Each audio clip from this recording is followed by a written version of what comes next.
Para iniciar, convido a todos a elevarmos o nosso pensamento a Deus, nosso Pai, e Jesus, nosso Mestre, que possa nos envolver numa atmosfera favorável, para que esse estudo seja esclarecedor para todos nós.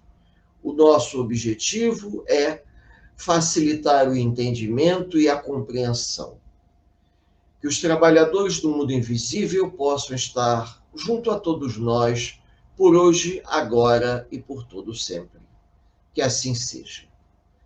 Bom, então, a convite da Germana, nós fizemos para os amigos na segunda-feira que passou, segunda-feira 22, se eu não me engano, isso, 22, o estudo sobre as civilizações, as raças adâmicas e a civilização egípcia. Porém, por problemas de transmissão, nem todo mundo teve chance de acompanhar.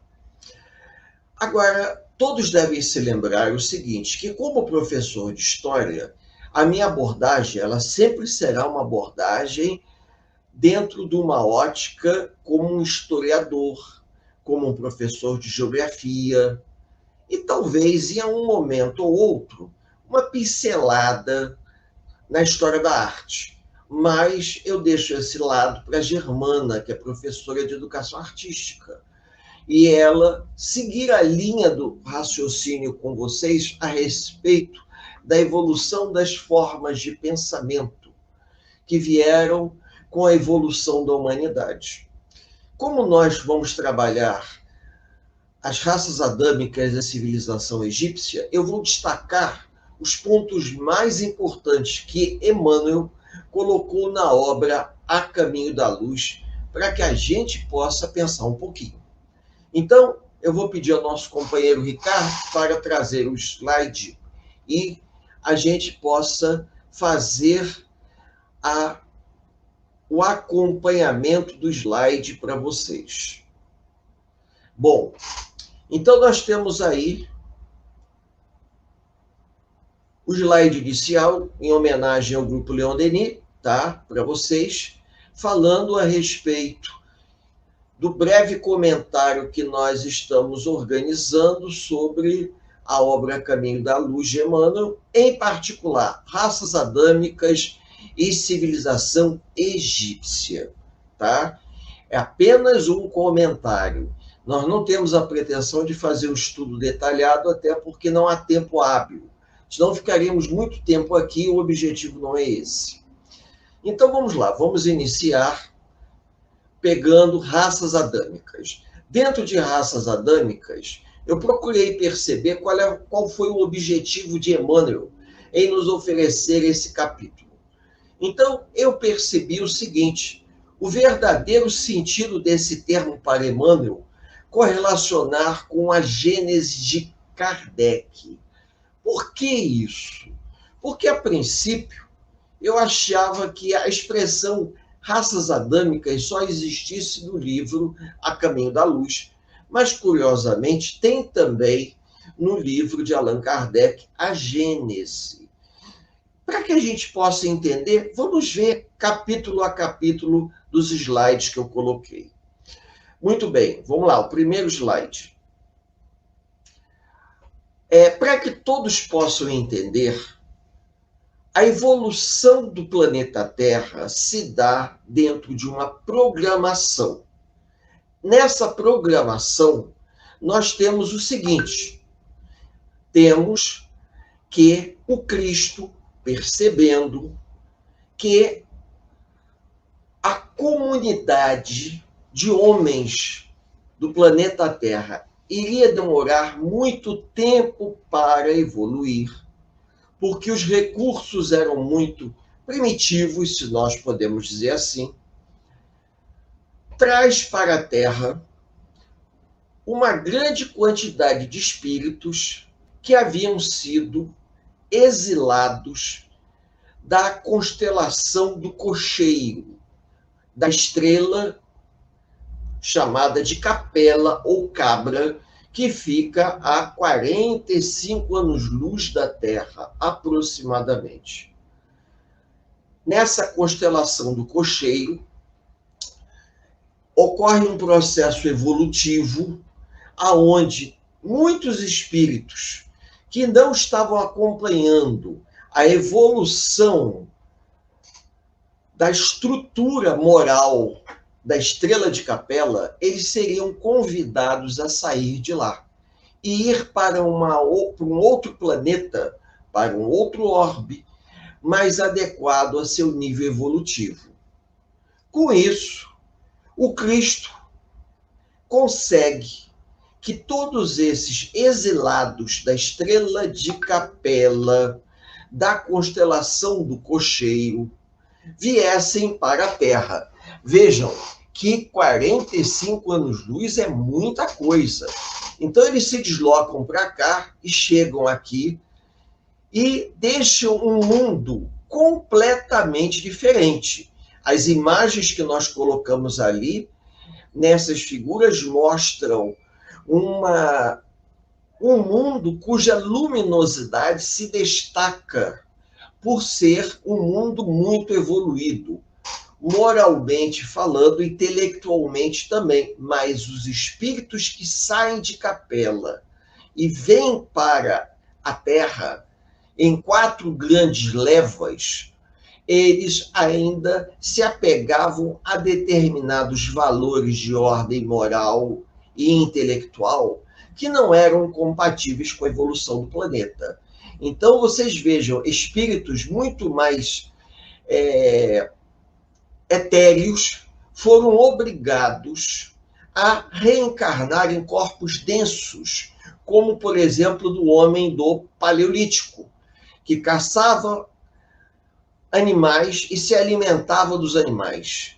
Enquanto que em Capela, provavelmente, as formas de alimentação já eram completamente diferentes, por uma resistência desses espíritos, eles se viram obrigados a reencarnar em corpos primitivos para poder corrigir as faltas cometidas, e todo o conhecimento que eles possuíam poderia ser utilizado para alavancar a estrutura desse orbe que eles estavam na condição de confinados ou exilados. Então, esse desterro, se nós podemos dizer aqui na Terra, ele vai durar um tempo muito grande para cada grupo que vem para cá. Agora, o que marca realmente vai ser um choque cultural, um choque de vibração muito grande, porque muitos desses exilados, eles vão entrar num processo de depressão, porque eles já ocupavam corpos muito mais sutis, muito mais etéreos, e vão reencarnar em corpos muito mais densos, que eram obrigados a se alimentar de carne crua. Então, isso daí vai ser um choque muito grande.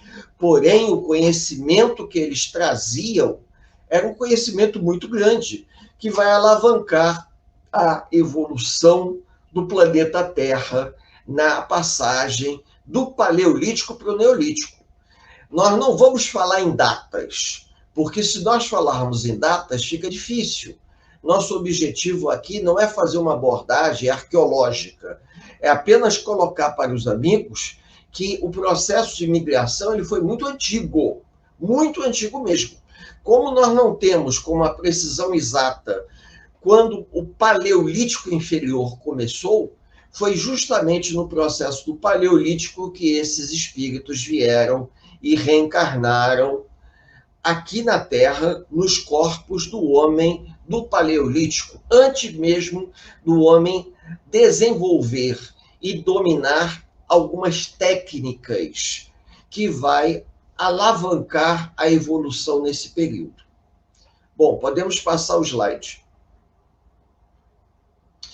Então, espíritos exilados na Terra, um mundo de transições.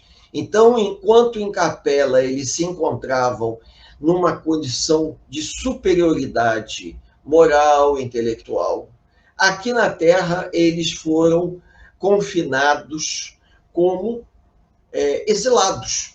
E o melhor livro que nós temos aí para estudar esse contexto é o livro de Edgar Armond, Os Exilados de Capela, um livro que foi escrito intuitivamente.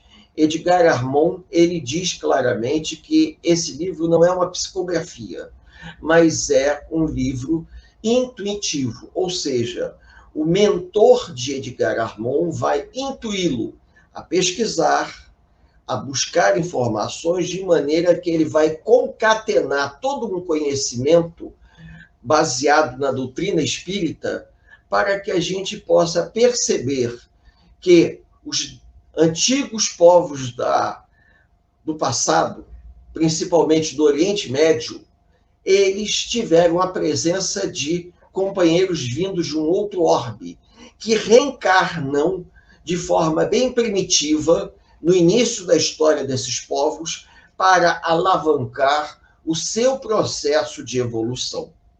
Isso é importante que a gente entenda. Ah, mas por que isso aconteceu? A Terra precisava ter um estímulo em termos de evolução. A Terra precisava passar por algum movimento que acelerasse a sua evolução. E os exilados vindos da Estrela de Capela eram espíritos que tinham muito conhecimento, mas precisavam passar por uma depuração de ordem moral. Então, os espíritos crísticos responsáveis pelo planeta Terra, pelo sistema solar, encontram nesse processo de exílio na Terra uma oportunidade excelente para que os exilados se depurem, mas também para que a experiência deixada por eles na Terra alavanque a evolução das civilizações antigas, que ainda não tinham se formado, estavam ainda em processo embrionário. E esses exilados, eles serão responsáveis pela mudança na estrutura da sociedade, do Paleolítico para o Neolítico e do Neolítico para a Idade dos Metais, com o surgimento da escrita e o surgimento das primeiras civilizações. Como eu disse aqui, nós não vamos entrar na questão das datas. Por quê? Porque elas não são tão importantes assim. A gente não tem como precisar quando esses espíritos chegaram. A gente percebe pela leitura que eles chegam durante o Paleolítico inferior para o Paleolítico médio, de chance a se adaptarem e eles promoverem a Revolução Neolítica. A Revolução Neolítica ela será um passo fundamental para a mudança da sociedade na pré-história. Vamos ver o outro slide. Então, essas mudanças elas vão ser tão significativas que mexem com a cabeça dos cientistas. Ninguém na sua sã consciência, por mais pensador no século XIX, imaginaria que espíritos vindos de um outro orbe mais evoluído viessem para a Terra através de uma porta de oportunidade, um portal, se nós podemos assim, temporal, em que eles reencarnassem em comunidades primitivas e todo conhecimento amealhado através do esforço próprio, através do bom uso do livre-arbítrio, pudesse alavancar as civilizações primitivas. E dois pesquisadores, Mendel, que era um padre, e Darwin, vão se desdobrar para entender o processo genético que Mendel vai fazer o cruzamento das ervilhas. Isso é uma parte da ciência que os alunos estudam no ensino fundamental, e Darwin também, tentando mostrar a evolução das espécies, que as formas de vida surgiram dentro da água e foram evoluindo até chegar ao homem moderno. Então, assim como Mendel, ele percebe que o cruzamento das ervilhas, o cruzamento das mudas promovia o surgimento de novas espécies, ele percebe isso e nos deixa um estudo. Um padre alemão, Gregor Johann Mendel, que foi contemporâneo a Charles Robert Darwin. O que quer dizer isso? Numa época onde, no início da Idade Contemporânea, havia um esplendor de pesquisas científicas para saber de onde viemos e provavelmente para onde iríamos. E vocês podem observar uma coisa pitoresca. Todos os dois foram contemporâneos a Allan Kardec. Por a contemporaneidade a Allan Kardec, ela não se deu por acaso. O mundo havia uma eclosão cultural fruto do iluminismo, fruto dos espíritos não só iluministas, mas também pensadores. O Renascimento se desdobra, dando origem ao iluminismo, dando origem a toda uma transformação muito grande no século XIX. Então, o século XIX teve um esplendor em termos culturais de grandes proporções. Várias áreas da sociedade elas foram, digamos, contagiadas por esse movimento cultural. E isso daí a gente percebe quando faz um estudo paralelo e vê que Kardec, apesar de todo o trabalho que ele realizava na França, paralelo a ele nos países vizinhos, outras pessoas se dedicavam à pesquisa científica e a gente fica pensando assim, nossa, mas por quê? Aquele momento histórico foi um momento de tentar chamar a atenção dos homens para que as pessoas procurassem se voltar um pouco para a religiosidade, quando a Revolução Industrial ela estava, infelizmente, direcionando o olhar da humanidade para o lado materialista. E a gente vai ver isso na segunda metade do século XIX, com o surgimento do positivismo. Tá? Continuando, então, vamos ver outro slide, passando aí. Então, a origem das raças brancas. Eu achei interessante essa expressão, por que raças brancas? Os grupos humanos, na verdade, o que Emmanuel quis dizer com isso? Ele quis dizer que, quando os exilados de Capela renascem, eles renascem em regiões específicas, próximas aos grandes rios, locais aonde seria possível promover a Revolução Neolítica. E no que se consistia a Revolução Neolítica? Consistia em uma grande transformação tecnológica, cultural, aonde os homens aprendem a lixar a pedra, aprendem a plantar, aprendem a criar os animais, em vez de ter que caçá-los. O homem aprende a domesticar os animais, constrói casas e o seu modelo de vida muda. Ele deixa de ser ser nômade e torna-se sedentário, a ponto de se dedicar a coisas que, como nômade, ele não tinha condições de se dedicar.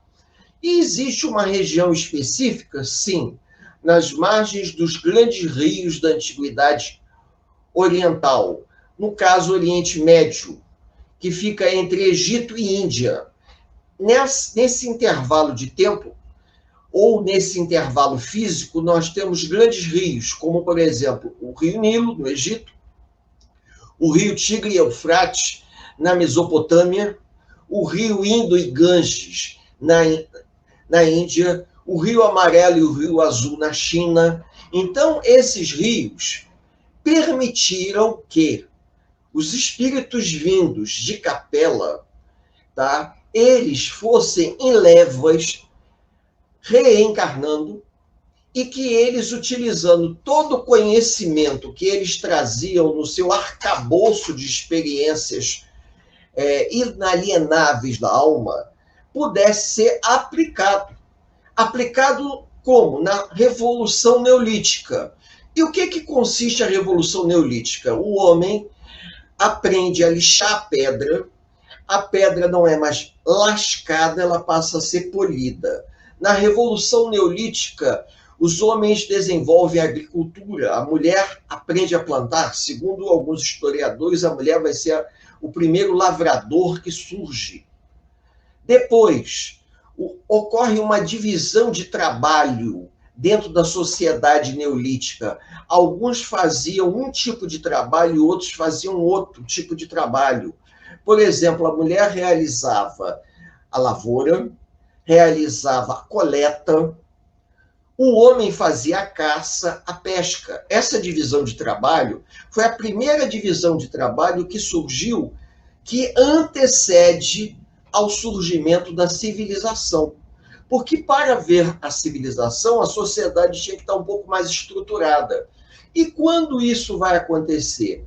Quando nós vamos ter a evolução para a metalurgia, surgem as técnicas de metalurgia, o desenvolvimento da escrita, aí nós teremos uma organização social dividida em classes. Isso vai se dar quando exatamente? Com o surgimento das primeiras civilizações. Mas o pontapé inicial para esse processo vai ser a Revolução Neolítica, aonde, por exemplo, os homens aprendem a fazer cerâmica. Os homens que eu me refiro, o grupo humano aprende a fazer cerâmica, fazem cestos utilizando palha. Tudo isso é uma divisão de trabalho.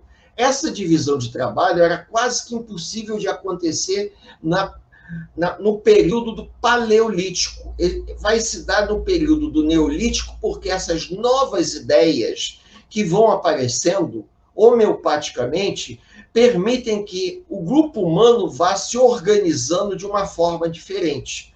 Aqueles que não viram aquele filme que passou na televisão, no cinema, A Era do Fogo, tenham a oportunidade de assistir, que vocês vão ver os grupos humanos vivendo de forma diferente. Grupos que já dominavam a técnica de produzir o fogo. E isso vai se dar quando? Já no final do Paleolítico. Quando não sabiam produzir o fogo, eles carregavam o fogo de um lugar para o outro. Mas os grupos mais avançados, geralmente os grupos do Neolítico, já sabiam produzir fogo.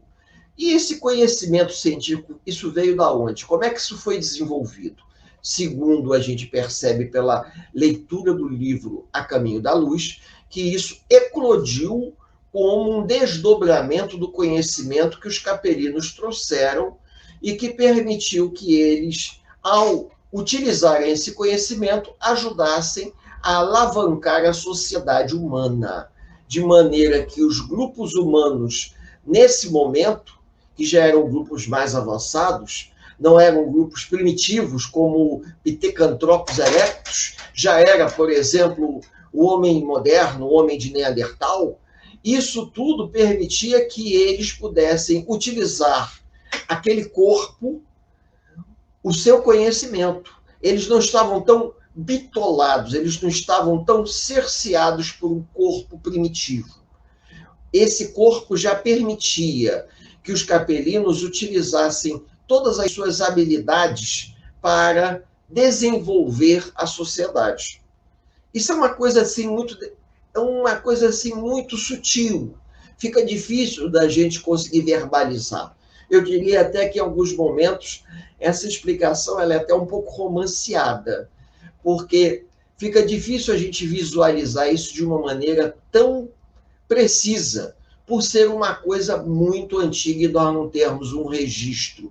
A gente faz por dedução. Continuando aí, vamos ver outro slide. Então, essa é a passagem central desse capítulo de raça adâmica. Segundo o ensinamento dos espíritos, é uma dessas grandes imigrações, ou, como queiram, uma dessas colônias espirituais vindas de uma outra esfera, que deu nascimento à raça simbolizada pela pessoa do Adão, e por essa razão denominada raça adâmica. Reparem, simbolizada. Então, nós sabemos que a ideia do Adão ou da Eva, né, seriam quando os primeiros homens tomados de uma percepção e um conhecimento maior, deram uma direção àquele grupo tribal, àquele clã, de forma diferente. Então, dentro daquela comunidade primitiva, quando ocorre o renascimento dos grupos capelinos, ao reencarnarem, algum tempo depois, todo aquele conhecimento que eles traziam embutidos vai emergir no seu inconsciente. E eles começam a utilizar esse conhecimento para alavancar a nossa sociedade. Da mesma maneira, agora observem a nota que nós colocamos aí. Da mesma maneira, é possível que esse processo de migração ou imigração espiritual ocorra novamente na Terra, quando estivermos próximos do planeta de regeneração. O que quer dizer isso? Há muitos espíritos que, apesar do seu alto grau de desenvolvimento intelectual, não são compatíveis moralmente ao grau de adiantamento do novo estágio planetário que a Terra entrará. Então, pode ser que daqui a uns 200 anos ou 300, até comecem a nascer crianças muito mais evoluídas do que a gente está vendo hoje. E que essas crianças muito mais evoluídas, com uma mediunidade fantástica, elas vão ser o grande divisor de águas para o planeta Terra se transformar num mundo de regeneração. Assim como os capelinos foram lá atrás, no período da pré-história, na Idade da Pedra Lascada, se nós podemos dizer, que eles foram o grande divisor de águas, no sentido de que o conhecimento que eles traziam com eles vai ser fundamental para eles redirecionarem a história dos grupos humanos. E a gente vê isso no Egito, né? No Egito isso é um negócio fantástico. Eu acho que se a gente pegar só o caso do Egito, já dá para entender o quanto o conhecimento dos capelinos contribuiu para a evolução da nossa sociedade. Isso é um negócio impressionante. Continuando.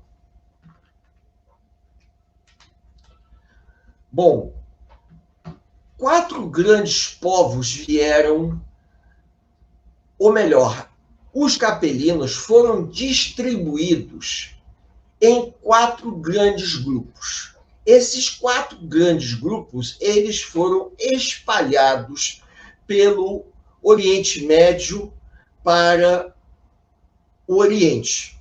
Do Oriente Médio, no norte do Egito, pela região que nós chamaríamos hoje de onde é o Oriente Médio, Mesopotâmia, Planalto da Pérsia, Índia, China, eles foram distribuídos por aí. Porém, vale a pena a gente destacar o seguinte: um dos grupos, aqui não está por ordem de chegada não, tá? É apenas uma divisão didática. O grupo dos árias se espalhou pela região onde nós iremos ter os latinos, os celtas, os gregos, além dos germanos e eslavos. A civilização do Egito, que eu falei, daqui a pouco a gente vai comentar. Passando, então, para outra, nós vamos ter o povo de Israel e as castas da Índia. Então, os grupos de capelinos foram divididos em 4 grandes levas. Mas isso não quer dizer que essas levas não se subdividiram depois que encarnaram aqui na Terra. Vão se subdividir porque poucos vão ter a facilidade de permanecerem juntos, até, podemos dizer assim, por conta da grande diversidade que eles vão encontrar no planeta Terra. A diversidade em termos de sobrevivência. Poucos vão se manter unidos, como no caso do Egito. Depois a gente vai ter oportunidade de ver. No caso dos arianos, os arianos vão ter muita dificuldade de se manterem unidos. As castas da Índia já é um capítulo à parte. E o povo de Israel se mantém unido também, por acaso se mantém, presos à religião. cada grupo desse traz uma característica forte que eles tinham que trabalhar aqui, como uma forma de aperfeiçoamento, como uma forma de melhora e também como uma maneira deles ajudarem o planeta, deixando impregnado naquele grupo aonde eles reencarnaram um conhecimento para que mais tarde pudesse ser utilizado até pelo Cristo Jesus. Tá? Porque Jesus vai se comprometer com esses grupos que vai ajudá-los. E se eles completarem a sua missão, eles retornarão à capela. Continuando. Então, é exatamente as promessas do Cristo. As promessas do Cristo vão estar tão impregnadas no inconsciente de cada grupo desse, que, ao longo da história dessas civilizações, nós vamos perceber traços ligados a sobrenatural, ligados à astrologia, à astronomia, às culturas, às ciências ocultas, que refletem o quê? Refletem a preocupação desses grupos humanos em encontrar uma explicação para um sofrimento que eles traziam junto com eles. Então, a observação dos astros, como, por exemplo, na Mesopotâmia, nós temos a figura de um zigurate, que é uma espécie de pirâmide de degraus, onde do alto dessa pirâmide fazia-se observações astronômicas. Ou, por exemplo, o monumento de Stonehenge, em que os celtas se reuniam para observação do céu e realizar cerimônias religiosas. Isso tudo está ligado à promessa que o Cristo fez, que não deixaria esses grupos à mercê da sua própria sorte. Porque um dia o Cristo retorna. O Cristo retornaria à Terra para ajudá-los. Eu falei retornaria, não. Ele viria à Terra, porque o Cristo nunca havia encarnado na Terra. Então, ele não reencarna.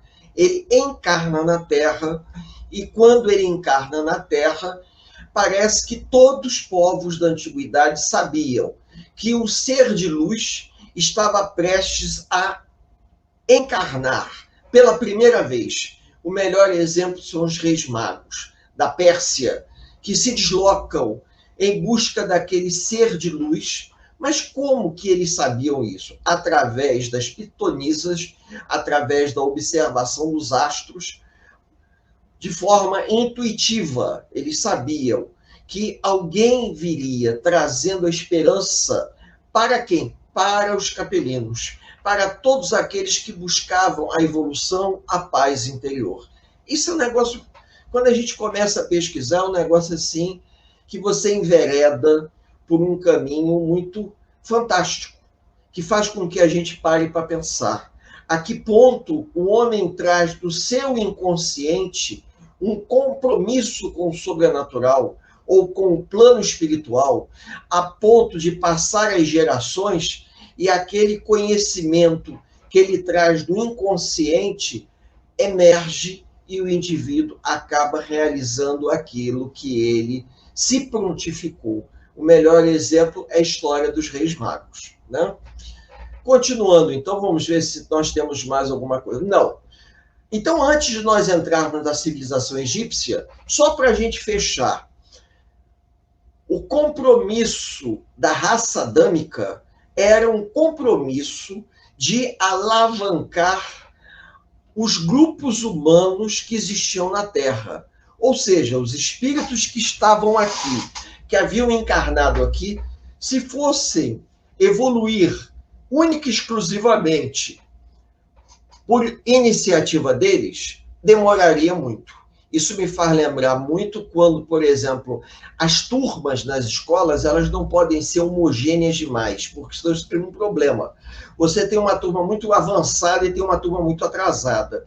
A gente, às vezes, mistura os alunos de maneira a colocar bons alunos com alunos mais fracos, para que uns ajudem os outros.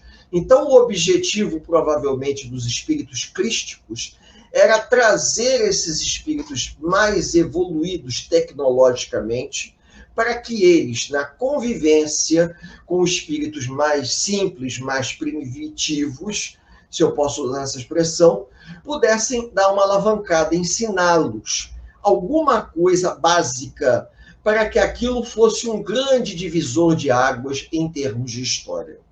E agora nós vamos entrar na civilização egípcia, que eu considero a coisa fantástica quando você olha, faz visita, por exemplo, como nós tivemos aqui em outubro de 2019, o CCBB recebeu uma exposição vinda de Turim, da Itália, se eu não me engano, e eles ficaram aqui uns 3 meses.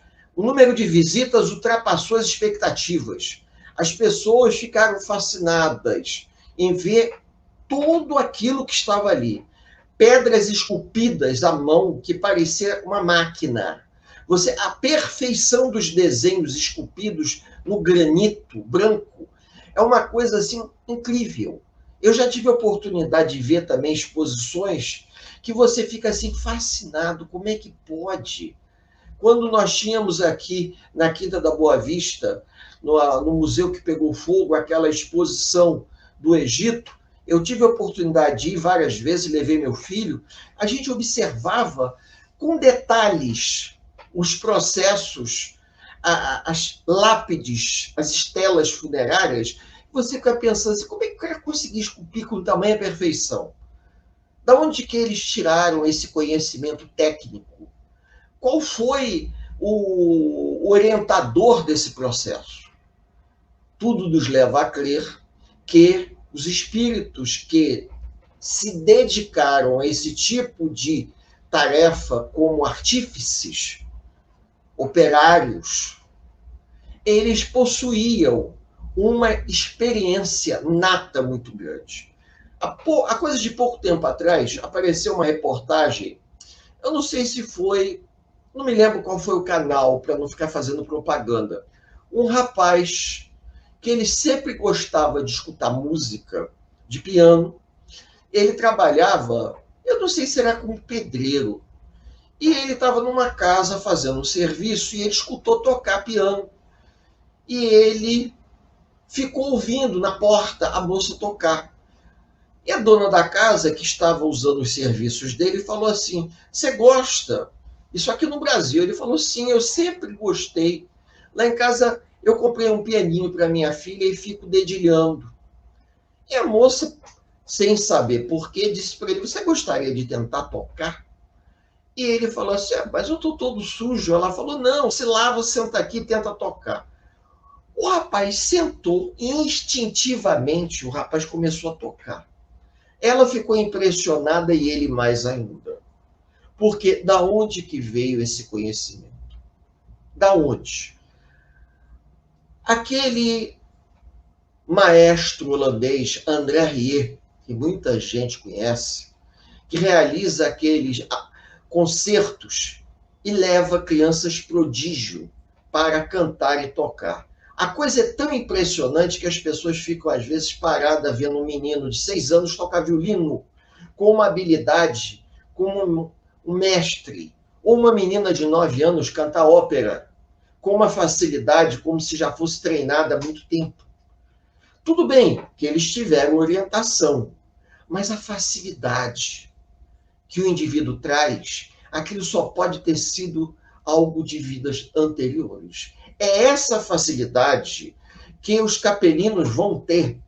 E era essa a intenção do Cristo, que esses capelinos pudessem, ao reencarnar, desabrochar com as suas habilidades científicas, técnicas, e que pudessem ajudar as comunidades primitivas, alavancando o seu processo de evolução, alavancando a sua organização social, sendo um diferenciador, porque eu tive chance de ir no próprio CCBB, quando eles fizeram uma exposição sobre o Homem da América e colocaram algumas peças de pedra polida de índios brasileiros. você fica impressionado. Fica impressionado porque o polimento da ponta da flecha ou da lâmina do machado, aquilo parece que foi feito à máquina. É um negócio fantástico. Você olha assim, tamanha perfeição. Parece que o cara usou um torno para poder lixar e dar a perfeição. E quando a gente vai num museu que tem peças da antiguidade, a gente fica impressionado com o acabamento que aquilo foi dado. Há uma ponta de lança ou uma lâmina de machado que tenha 3, 4 mil anos e que, por acaso, ficou preservada com o passar do tempo, só o cabo se desfez. Você fica pensando assim, gente, de onde que os caras conseguiam pensar em fazer isso com tamanha habilidade? Eu digo habilidade porque às vezes a gente vai numa oficina de um artesão e vê a perfeição que certas pessoas têm para dar acabamento em peças, principalmente quando se fala de cerâmica.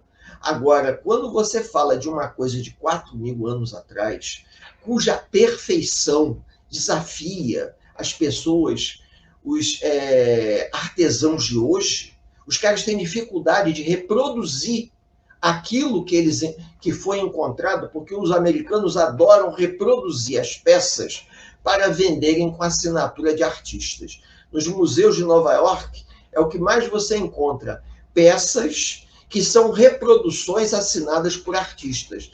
E a gente vê que o indivíduo suou um pouco para fazer exatamente igual ao que o homem do Neolítico fez, ou que o Capelino, encarnado no corpo de um homem do Neolítico, fez. Não é verdade?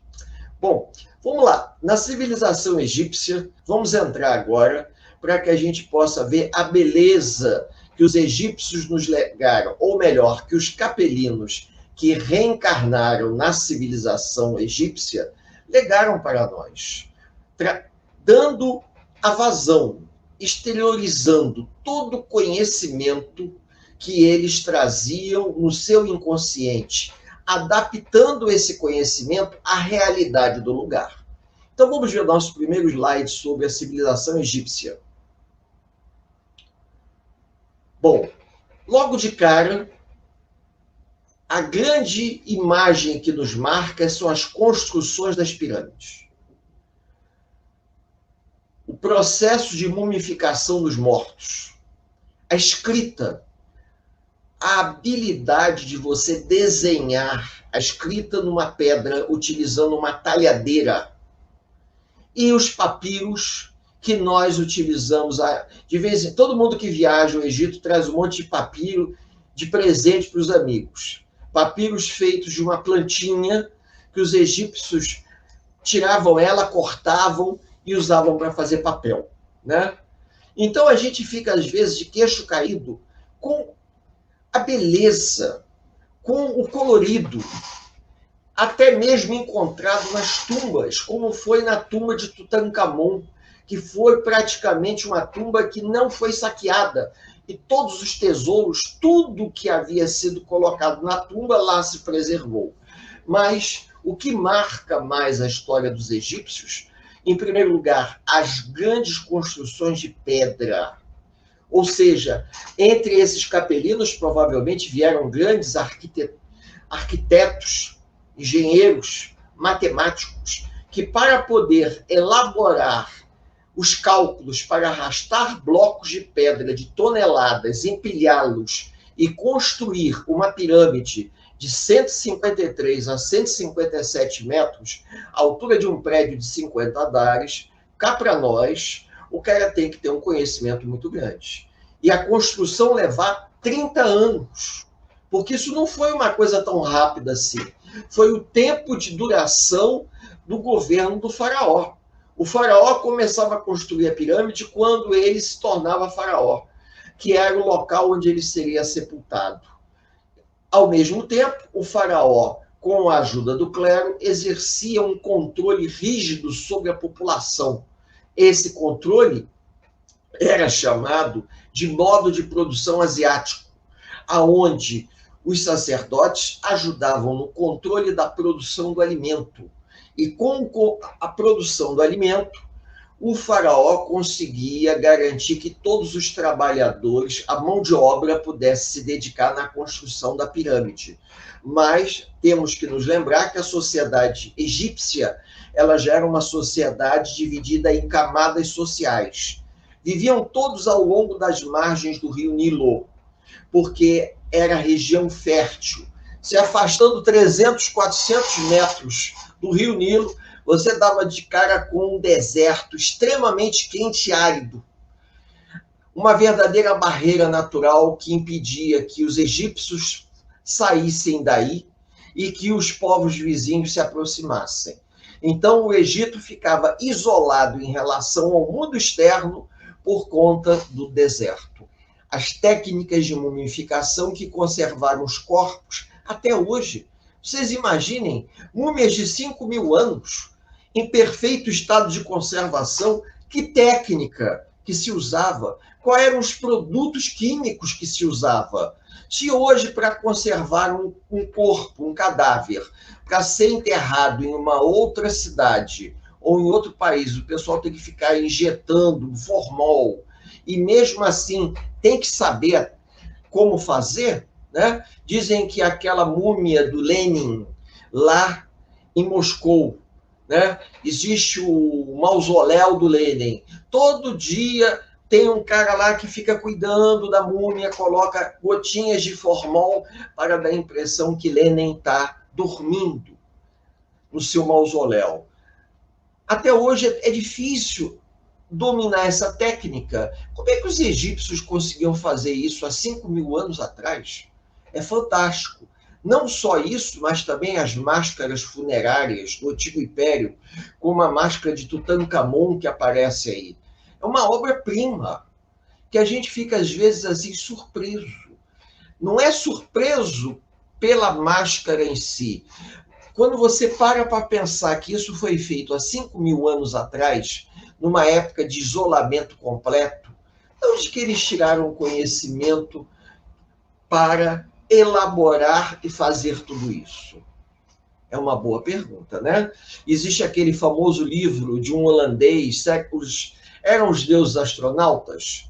Todo mundo conhece esse livro. E a gente hoje deduz logo, né, que os deuses não eram astronautas, mas os espíritos que ocuparam o corpo dos nossos ancestrais aqui na Terra ou nas grandes civilizações do Oriente Médio vieram de outro orbe. Agora, isso aí é uma coisa particular, acredita quem quiser, não é verdade? Bom, passando aí, vamos para o outro slide. A ciência secreta. Por que ciência secreta? Todo conhecimento utilizado pelos egípcios não ficou registrado em nenhum papiro, a ponto de passar de geração a geração. O conhecimento era um conhecimento oral. Os sacerdotes, eles aprendiam e passavam todo o conhecimento para os novos sacerdotes. A técnica de mumificação dos corpos era um bom exemplo disso. A técnica de construção, a primeira pirâmide construída, ela foi uma pirâmide de degraus. Ao lado esquerdo, nós temos aí a figura do escriba. O escriba era um jovem, normalmente escolhido de classe média alta, da sociedade dos nobres, que aprendia a técnica de escrever. Então, a escrita não era algo de acesso popular, era um privilégio você saber ler e escrever. E os símbolos, como, por exemplo, a lei da frontalidade, aonde tem o olho aí de Osíris, bem no meio, né? O olho que tudo vê, como se dizia. Isso tudo, o olho de Horus, melhor, eu falei Osíris não, o olho de Horus, que tudo vê, faz parte de uma religião, de uma cultura, que as pessoas, às vezes, até hoje não sabem, porque era um conhecimento oral.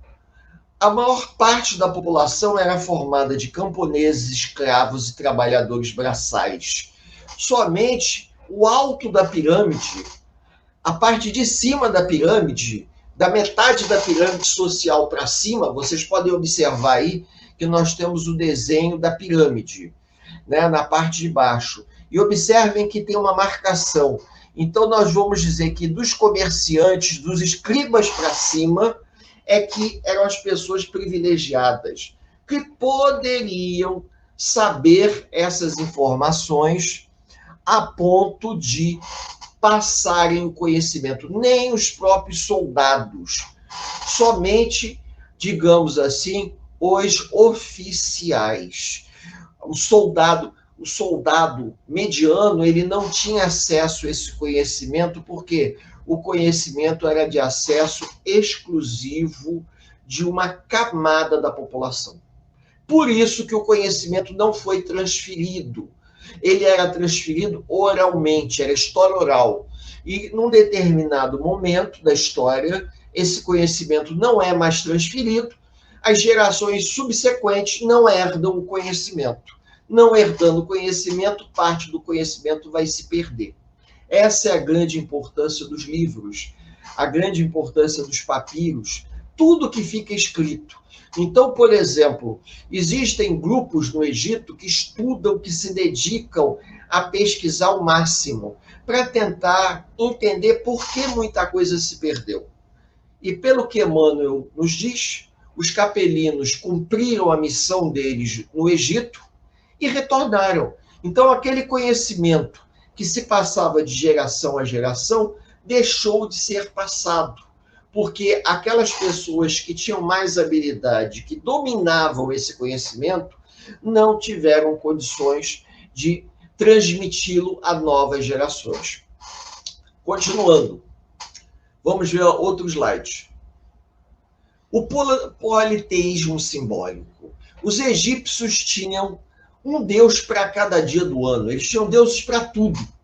Deus para o sol, Deus para a lua, Deus para a enchente, Deus para a colheita, Deus para a fertilidade. Essa grande gama de deuses era um reflexo, se nós podemos dizer, da reencarnação dos capelinos aqui na Terra, de uma mediunidade mais acerbada e a possibilidade deles verem os espíritos. Como eles, reencarnados, não tinham uma consciência plena do que estava acontecendo, porque quando nós reencarnamos, nós esquecemos muita coisa.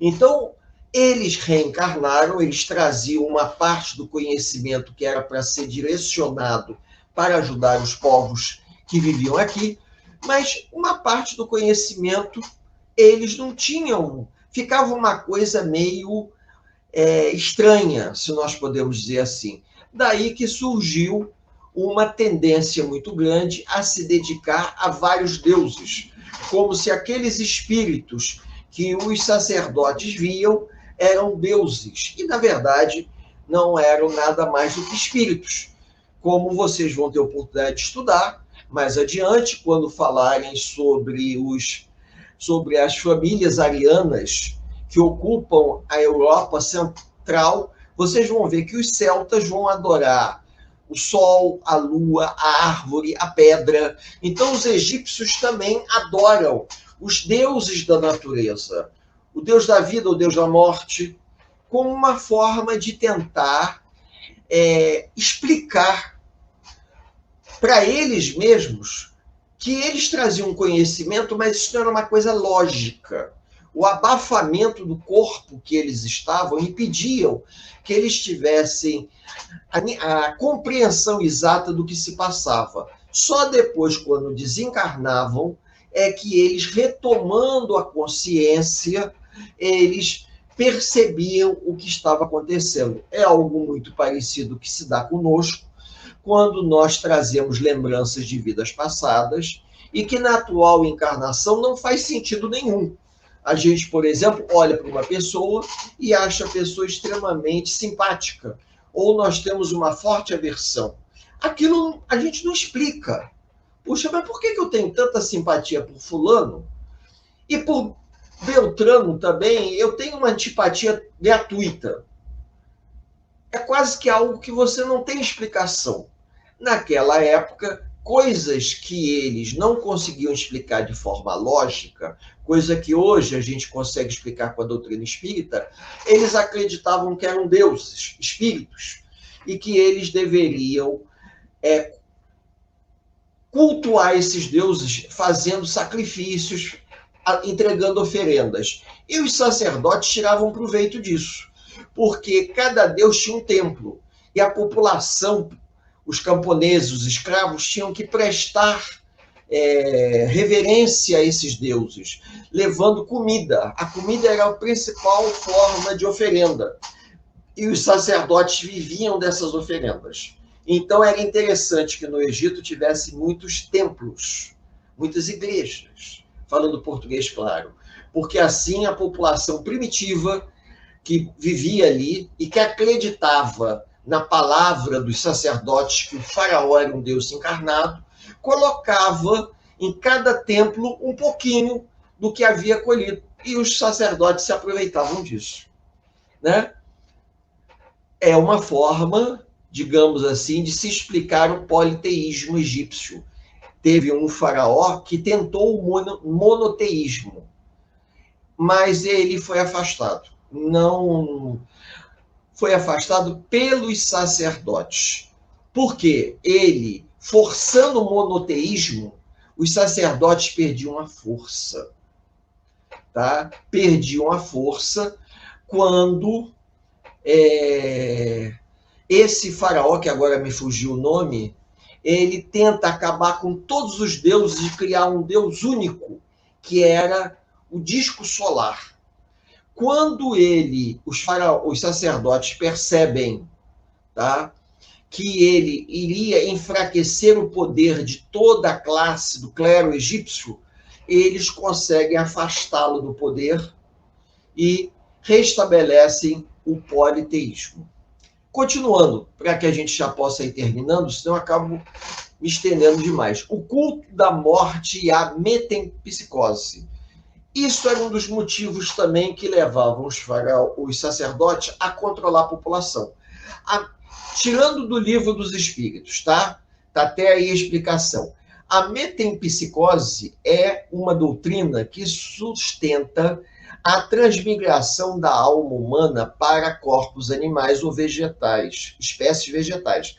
Desse modo, um espírito que hoje anima um corpo humano poderia retornar ao mundo sob formas vegetais ou animais.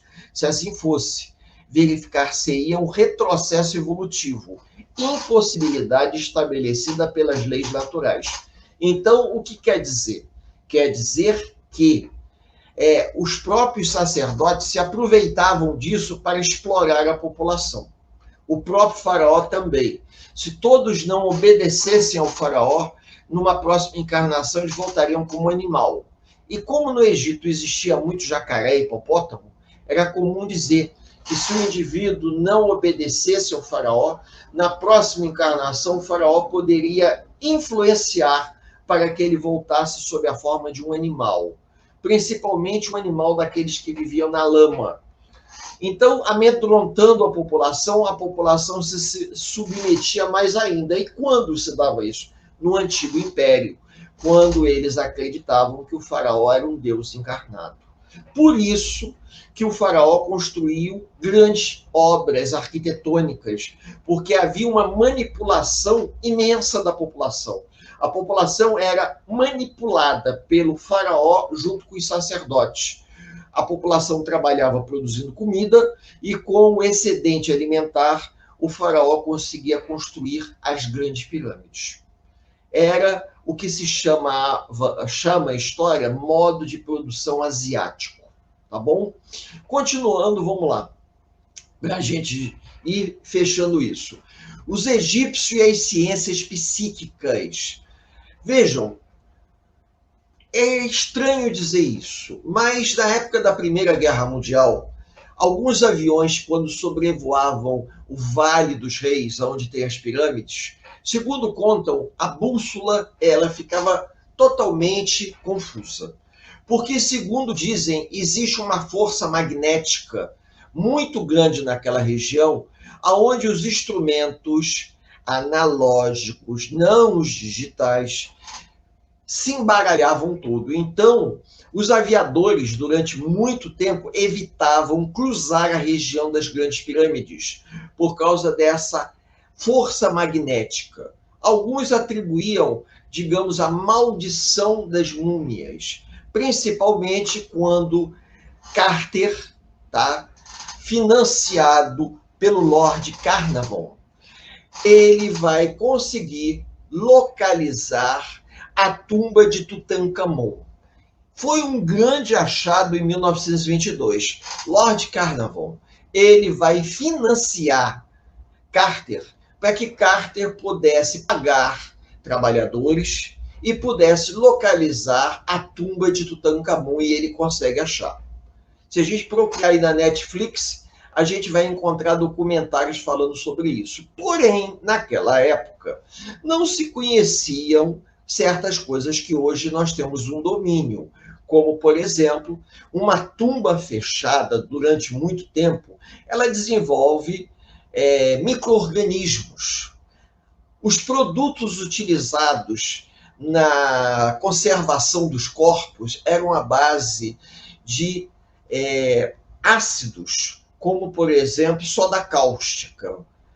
E com isso, o que vai acontecer? O ambiente da tumba ficava impregnado de gases venenosos.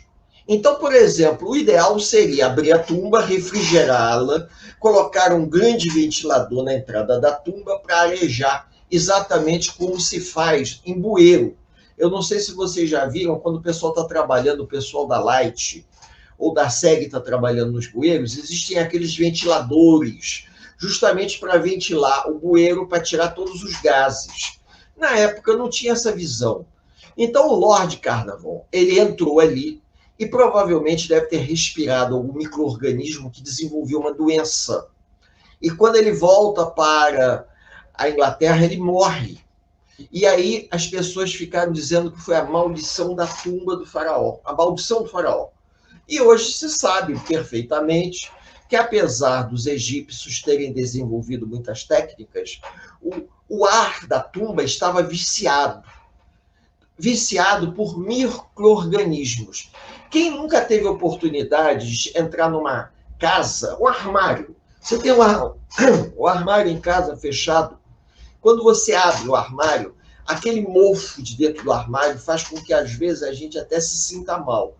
Tem que abrir o armário para ventilar, para sair aquele cheiro do mofo. Algo mais ou menos parecido. Só que, na época, não se tinha essa visão tão detalhada. Porém, os aviadores acreditavam que havia alguma coisa na região do Vale dos Reis, pode ser até que exista, né? No Vale dos Reis, que interferia magneticamente nos instrumentos analógicos dos aviões na Primeira Guerra Mundial e no início da Segunda Guerra Mundial. Hoje, os instrumentos digitais, os aviões voando muito alto, ninguém percebe nada que seja tão significativo. Mas, até a Segunda Guerra Mundial, muitos comentavam isso. A técnica de mumificação ela foi perdida, porque depois de algum tempo as técnicas passaram a ser... As técnicas de mumificação do novo império são completamente diferentes do antigo império. E a forma de mumificar também. O que sugere que as técnicas utilizadas passaram a ser outras. Por conta do quê? Porque o conhecimento do antigo império, que chegou até o médio império, ele não sobreviveu ao novo império quando o Egito começa a entrar em contato com os povos vizinhos. É o que nós vamos ver agora para terminar. O Egito começa a fazer contato. Bom, essa daqui, antes da gente ir para o último slide, é a construção das pirâmides. É importante falar um pouquinho da construção das pirâmides. As pirâmides eram construídas de dentro para fora. Agora, vocês imaginem, se vocês observarem bem, até porque vão poder assistir isso e parar a gravação, para poder ver com calma, vocês vão ver que os blocos de pedra eram arrastados um a um. E cada bloco de pedra é enorme, do tamanho de um automóvel. Eles arrastavam os blocos de pedra, colocavam os blocos de pedra, empilhando eles, tipo um Playmobil da vida, e encaixando um no outro.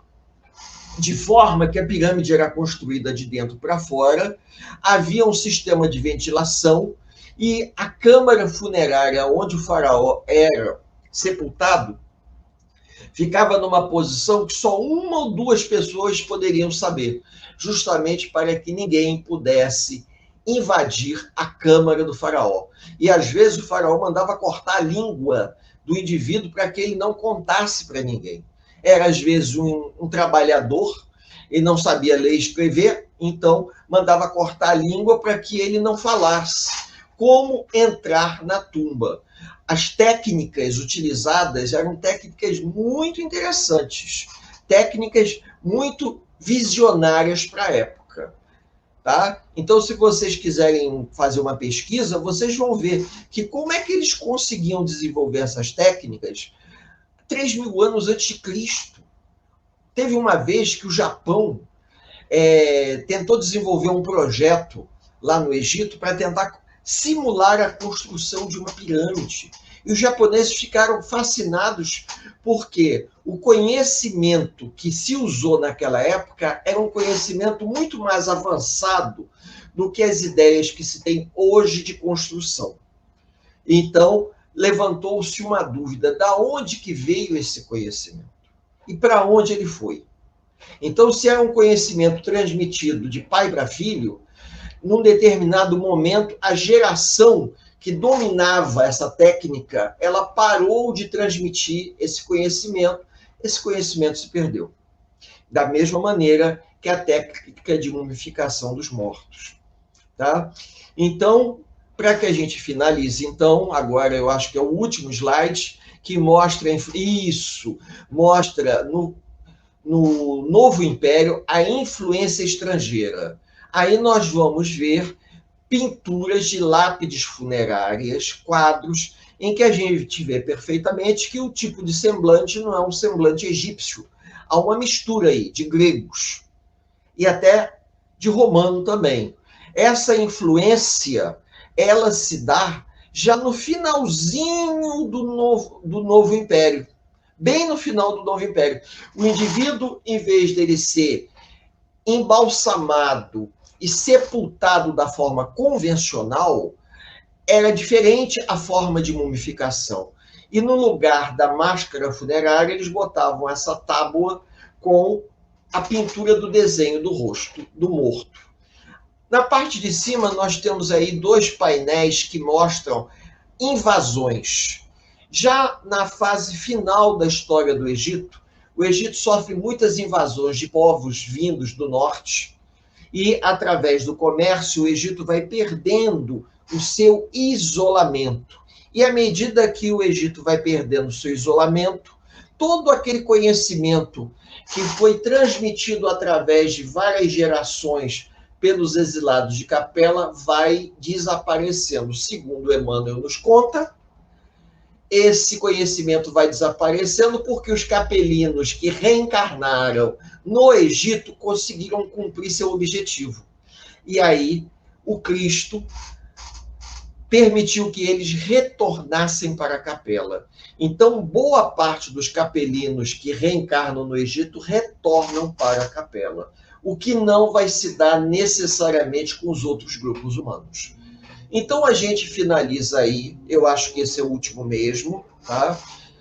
Para mostrar para vocês como é importante nós fazermos um estudo não apenas da forma de pensamento, a influência vinda de fora, mas também o quanto o conhecimento legado pelos povos são importantes na nossa história. Se hoje nós temos a facilidade de construção civil, devemos aos egípcios. Ou melhor, devemos aos capelinos que encarnaram no Egito. Então, a gente vê que, por tabela, nós herdamos muitos conhecimentos dos povos do Oriente.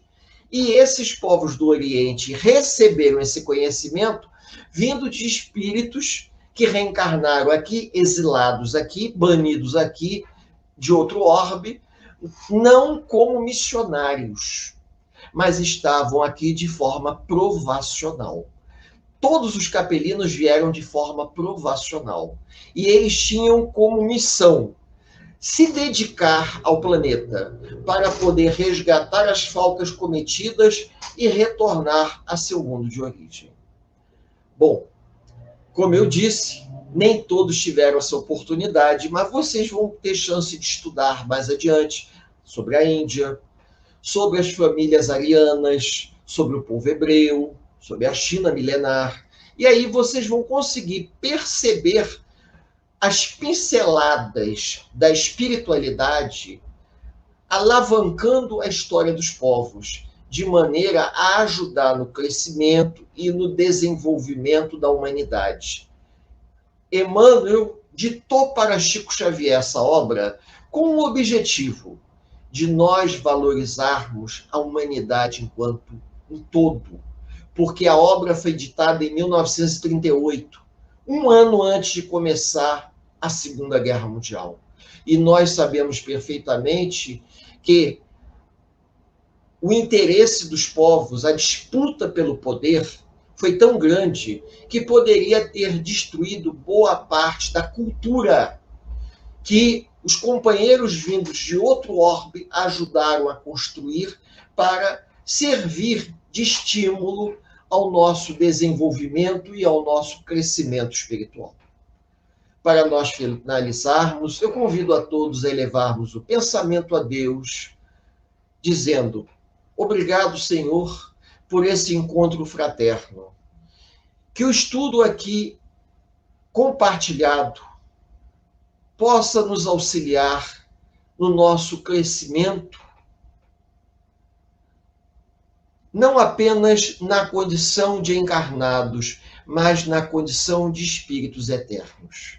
Que Jesus, nosso amado Mestre, nos abençoe a todos nos dois planos da vida, por hoje, agora e por todo sempre. Que Jesus nos abençoe. Muito obrigado. Até uma próxima oportunidade.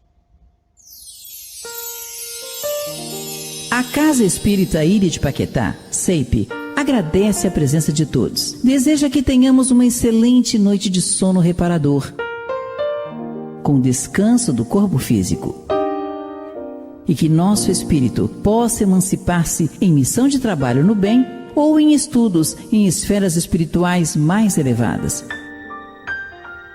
Se você gosta do nosso trabalho, inscreva-se no canal, dê seu like e compartilhe com amigos para que mais e mais pessoas possam ter acesso à nossa doutrina consoladora.